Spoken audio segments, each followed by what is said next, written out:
A lifeline for women and children in post-Taliban Pakistan. Up next on Carpe Diem.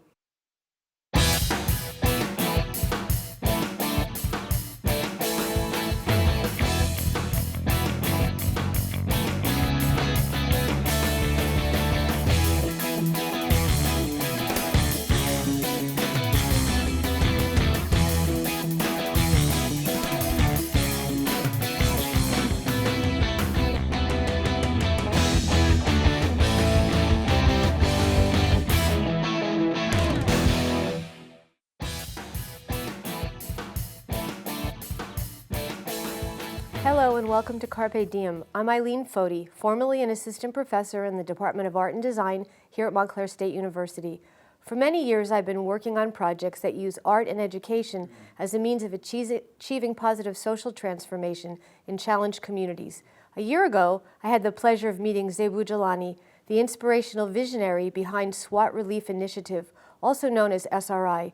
On today's show, we will talk with Zebu about the impact that SRI has had and continues to have on the villages in the Swat Valley region of Pakistan. Welcome, Zebu. Thank you, Eileen. In order for us to understand the importance of SRI's work, I think it's important to set the stage for our audience.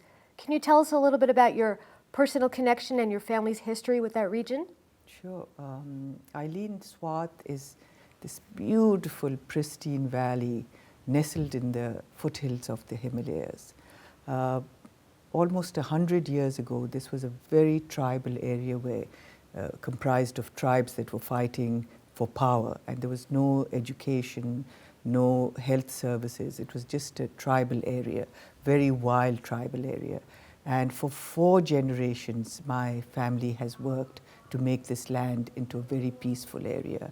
And most of the credit goes to my grandfather, who was a man who was very unusual for his times.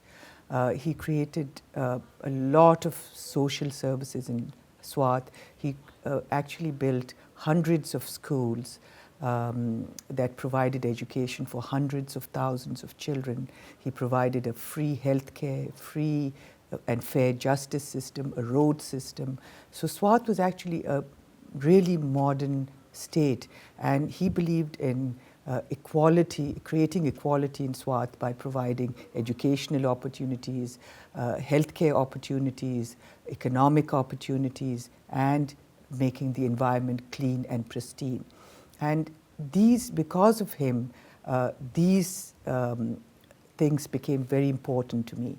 And these are the, and basically my grandfather is my role model, and these are the programs that we follow in SRI. Many Americans first became familiar with the Swat Valley when they learned of the attempt on, the assassination attempt on Malala's life by the Taliban in 2012. We'll talk more about Malala later in the show. But I know that that area has sustained tremendous burdens over the last 10 years. Can you tell us a little bit about the catastrophic chain of events that have hit that region? Sure. Eileen, what happened was after 1969, the Pakistan government took over from my grandfather, and all the wonderful social services that he had provided for the people actually started deteriorating. And this gave rise to the Taliban. And what happened is the Taliban promised the people, because people were not happy with the way the Pakistan government was running things, and they weren't getting the social services they needed. So the Taliban promised them that they would go back to the system of government that my grandfather had. And people were very happy with that. But they didn't realize that the Taliban just wanted power. And when they actually came into power, they destroyed all the schools that my grandfather had made.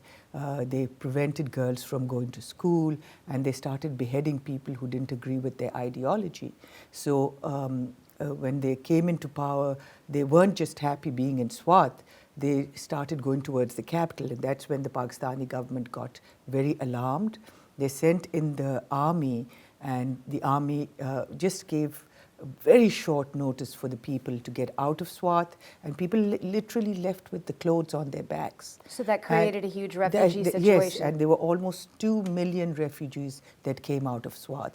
So that was one disaster. And then when finally the Taliban were gotten rid of and the people could come back, Then we had a huge mega flood, and whatever infrastructure that was left was destroyed by this flood. So the people of Swat have suffered tremendously through these 3 consecutive disasters. Now, you've embraced these disasters and faced them head on by founding the SWAT Relief Initiative with your husband, Arshad. Yes. How did you begin that process? Well, during the time when all the Swatis became refugees, I used to get numerous calls every night telling me about all the hardships people were facing, what people were going through, and it would just break my heart, and I felt so helpless. So I thought, instead of just feeling sad and helpless, I must go and do something for these people. So I actually formed an organization called SWAT Relief Initiative and went there and started living with the refugees and providing health services and, you know, anything, supplies and clothes and anything people needed, we would just give it to them. So, and this was done with the support of a lot of my friends, and I'm so grateful to everyone for their support. And you have been able to use your grandfather's legacy, your family's history, as a way of garnering support for this organization. Absolutely, because, you know, during the time that my grandfather, excuse me, grandfather ruled, Swat was, it's considered a golden era of Swat, and a lot of people in Swat remember that, and because of that they have a lot of respect for my family, and so we can do things that a lot of people cannot do. You've said before that social mobilization is the heart of SRI's development model. Can you tell us what that means? Yes, Eileen, social mobilization, like you said, is the heart of SRI's programs, because, you know, we cannot work in a vacuum. We have to work with communities. Communities are the key to making programs sustainable. So what we do is we have trained social mobilizers which go into these villages, and a lot of times I will go with them, and we'll identify the leaders, we'll identify the social activists, and we get them to start a process, a very democratic process where the village elects its own leaders. And then we train those leaders to become a viable organization called a village development organization. And it's in partnership with these village development organizations that we do our work. And because they take the responsibility and they are involved in every step of the project actually becomes sustainable because they actually contribute towards it. So that's how our programs are effective in Swat. Now, I know that SRI targets 4 different development areas in these communities, and I'd like to ask you about each one of them briefly, beginning with education specifically for girls and women. Well, SRI's main goals are to help women and children, because these are the 2 downtrodden segments of the society. And we believe that education, especially for girls, is very important because there's a big gender gap in girls and boys' education. Girls are never sent to school, boys usually are. If girls even get like an elementary school education, they won't be allowed to send on to middle school. So what we do is we try to create educational opportunities for these children. And if there's no middle school in a village, we will build a middle school. There's some very remote areas in Swat where we work where they've never ever had a chance to get education, and we built schools over there. It's, these places don't even have any roads. We have to literally go in riverbeds to climb to these areas. And there's another very important project that we've started. There are lots of schools in Swat which are called ghost schools. These are schools that the government has built. They have viable buildings, but they haven't been started for 20 years. And the communities are always frustrated with this. So what we do is we go into the area, we mobilize the community. SRI pays for for renovating the school. We all go together with the village development organization. We lobby with the government to try and send teachers to these schools, and suddenly children are going to school again. And we've already made 2 schools functional like that, but we've identified 100 schools that we are going to be working on. And just imagine, Eileen, for a one-time cost of $200,000. If we make these 100 schools functional, we will be sending almost 35,000 children to school. It's amazing. So this is going to be a huge impact in Swat. Do you provide educational support for boys and for men as well? Sure. We feel that, especially during the time of the Taliban, a lot of these young boys who had no education, had no jobs, were targeted by groups like the Taliban, and they were hired as suicide bombers. So we feel that to counter extremism, we have to teach these boys skills or give them an education to provide more opportunities for them. So what we do is, for the boys, we have vocational training centers where we train them in business to give them opportunity to have successful businesses. We also have another very important program, because a lot of people send their children to earn money. It's called child labor, instead of sending them to school. So and this is where the community development comes into play, the social mobilization, because we get the community on board, they put pressure on the parents of those children, and they convince them that education is very important, and we've created schools to combat this child labor. So these are very important programs that we have in Swat for boys. Going back to Malala for a moment, last year the world watched her become the youngest Nobel Prize laureate at 17 for her activism in promoting education for girls. She's been a strong advocate for SRI, and she had this to say.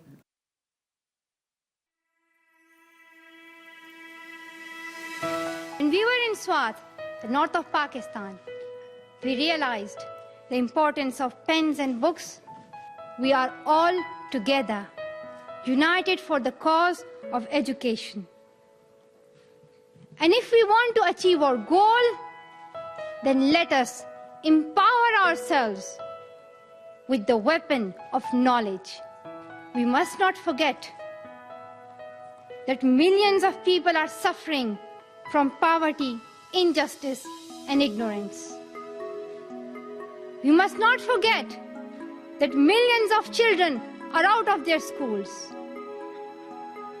We must not forget that our sisters and brothers are waiting for a bright, peaceful future. Let us pick up our books and our pens. They are our most powerful weapons. One child, one teacher, one book, and one pen can change the world. Education is the only solution. Education first. Thank you.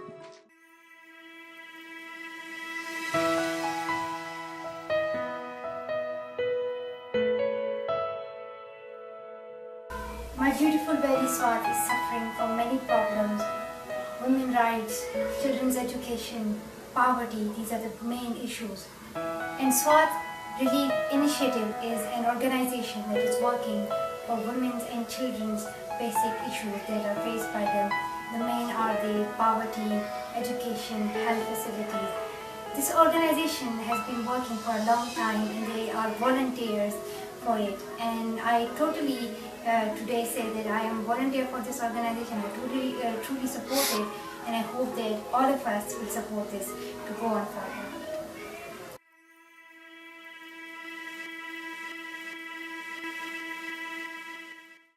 Zebu, do the children of Swat know of Malala's tireless efforts to promote education for all children in the world? Sure, Eileen, they're all aware of it because they've heard of Malala, and especially after she got shot, I think she was in the news, and most children know what she stands for. And I think the important thing to remember is that the people in Swat regard Malala as the face of the suffering that they all went through, during the Taliban, when girls were stopped from going to school, girls' schools were destroyed. So they all look up to her as a role model, as someone who has is that face and someone who can bring attention to their plight. So I think Malala is a very important person in Swat, and she is the one that is going to bring attention to to all the people who suffered there, and hopefully with her being in the news, people will know about her homeland and know about her people and see how they can help out. Because ironically, she Yeah. can't come back to Swat. No, she cannot come back, but at least if she raises that awareness, I think other people, and people in Swat who are passionate about trying to do something for Swat can also use Malala and her name to bring attention to Swat to try and help. The second of SRI's target areas is economic development, which certainly ties in to education and skills training. Can you tell us a little bit about those programs that you've started? Eileen, our main development, educational as well as economic development programs are focused on women. So, and the thing that people here do not understand is that a woman's situation in that part of the society is very low.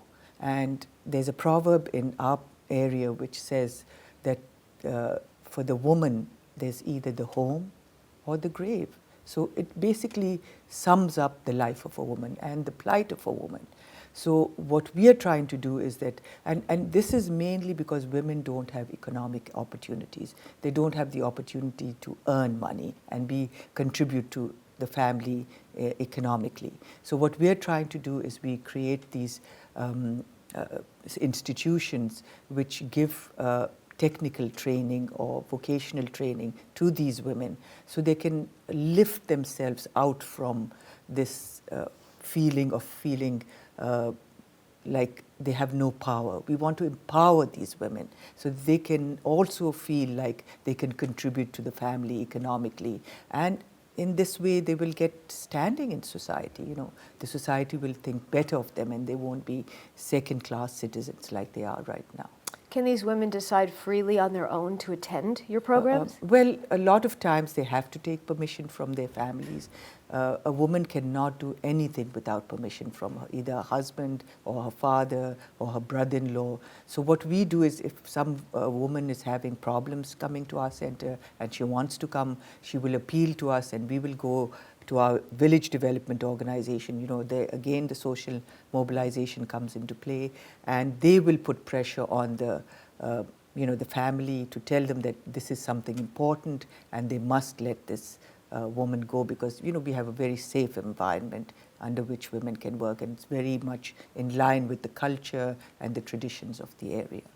And craft making has become a way of sustaining themselves. Yes, Can you tell us a little bit about what they're doing? Well, Swat has this unique craft which is called pulkari, or it's astari goluna in Pashto, and it's a craft where they embroider from the back.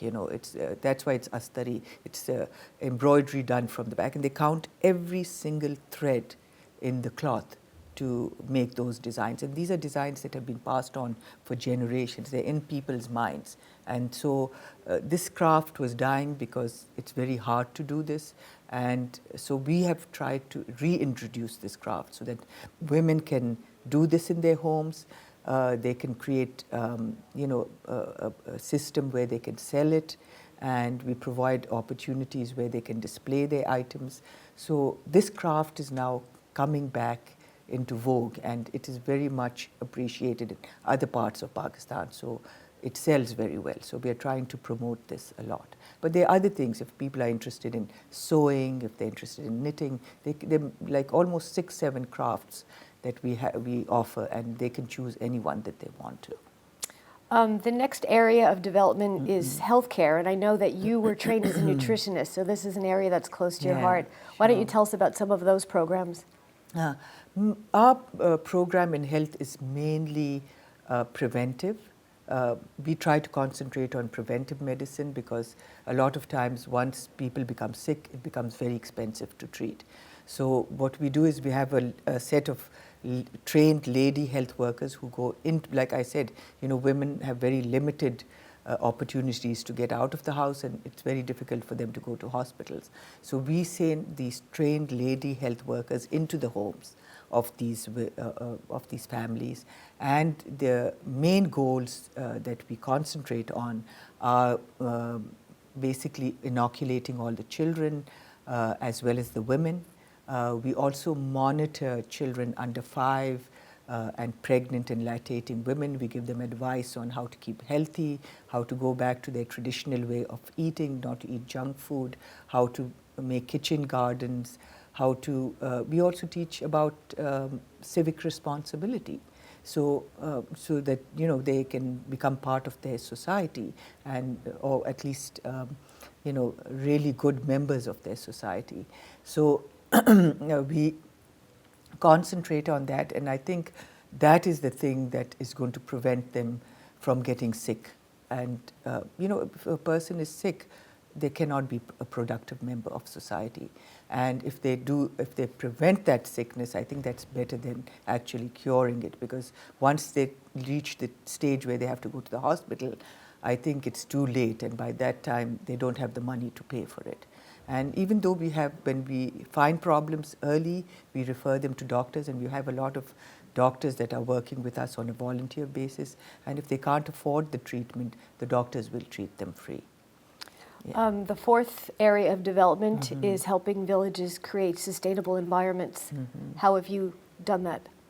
Well, we feel that providing clean water, good environment for people, creates a productive environment. And what is happening in a lot of the villages that we work in, they didn't have access to clean drinking water, so a lot of people were getting sick. And when, of course, people get sick, they're not productive anymore.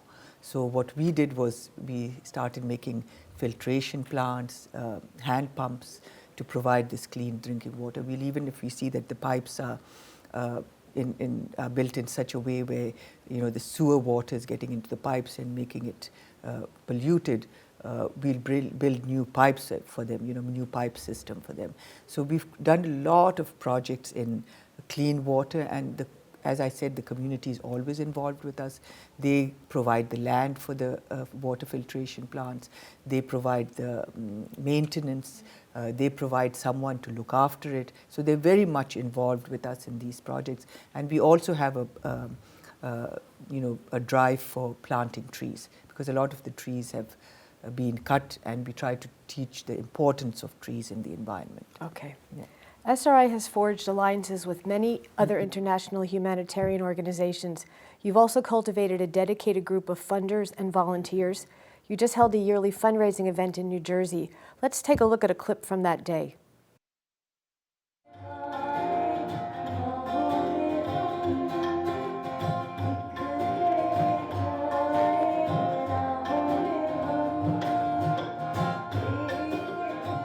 In education, we are building schools for communities who live in very remote areas which are almost inaccessible, where children, especially girls, have never had an opportunity to go to school.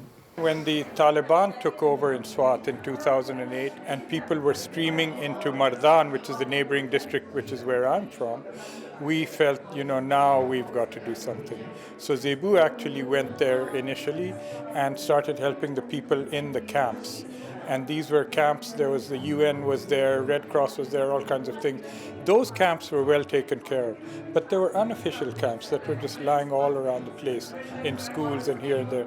That's where we focused.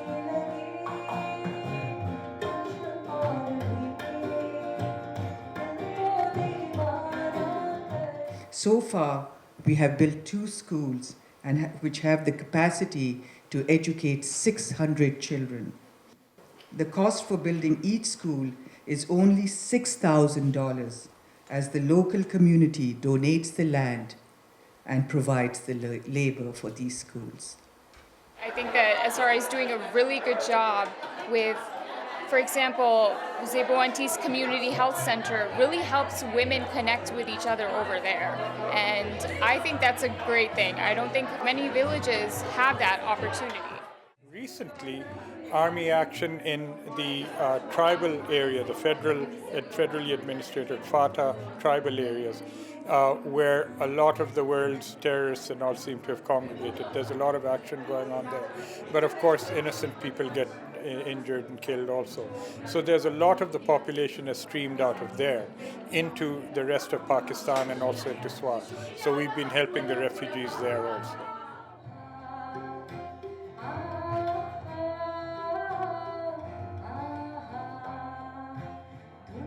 I know growing up in the eastern parts of the world, women and children are not given the same opportunities as boys are and men are. So it's always been a cause that I've always wanted to support. And when I saw what Zebu was doing, I really enjoyed listening to her talk and I wanted to be a part of it.